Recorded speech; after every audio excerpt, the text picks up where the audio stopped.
ওনার বক্তব্য এখন পাইবা ইনশাল্লাহ। আর ধান ক্ষেত আমাদের হাওর সাইটের, হাওর খাওয়াদিকির সাইটের পশ্চিম পাড়ের যে ক্ষেতগুলো কিছু পানির জন্য আমরা ঠিক ঠিক টাইম মতো করতে পারি নাই, যার জন্য ক্ষেতটা করলাম সে ইনশাল্লাহ। ক্ষেতের যে ফেকম দেখা যায় এই ধানের ছাড়ার আশা করি খারাপ হইতো না। সবাই দেশে বিদেশে আরেক ভাইকে দেখার সুযোগ করে দিবেন এবং তানের দুই একটা কথা মাতবা সংক্ষেপে শুনবেন। একটু মাতুন। ভালো আছেন? আসসালামু আলাইকুম। আমাদের ক্ষেতের তো পানির জন্য কিছু করলামই গেল গিয়া, টাইম মতো করতে পারলাম না। এখন যাও যতটুকু করছি মাশাআল্লাহ, আল্লাহর হুকুম।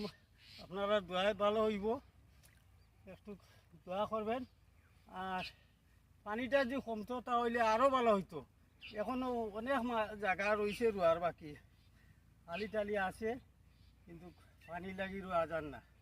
সবাই দোয়া করবেন। এখন আমরা লাগে আপনারা সবে দোয়া করবা। আর আমরা এত খোলা মারলো পানি ঠিক মতো টাইম মতো ক্ষেতটা করতে পারলাম না। আচ্ছা, ভালো থাকেন, মাশাআল্লাহ। আসসালামু আলাইকুম। তো আজকের ক্ষেতটা ধরে তুললাম, আপনারা পরবর্তী ভিডিও পাইবা ইনশাল্লাহ আমার মাধ্যমে। এবং সামনে হাওরের দৃশ্যটিও দেখতে পারলা এবং ধান যতটুকু হয়েছে অতটুকুর দৃশ্যটি দেখতে পারলা।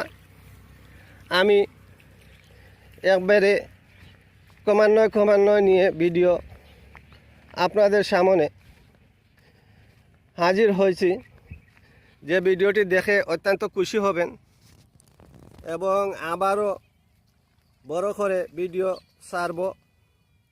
কৃষি দিবানিশি, বাংলাদেশ চিরজীবী হোক, দেশের সুখ শান্তি আসুক এবং আমরা যেন দেশের জন্য মঙ্গলজনক আনতে পারি। দেশের মঙ্গলজনক আসলে আমাদের দেশ সুখী এবং সমৃদ্ধ হবে এবং আমাদের সংসারে সুখ শান্তি আসবে। সবাই ভালো থাকেন, সুস্থ থাকেন।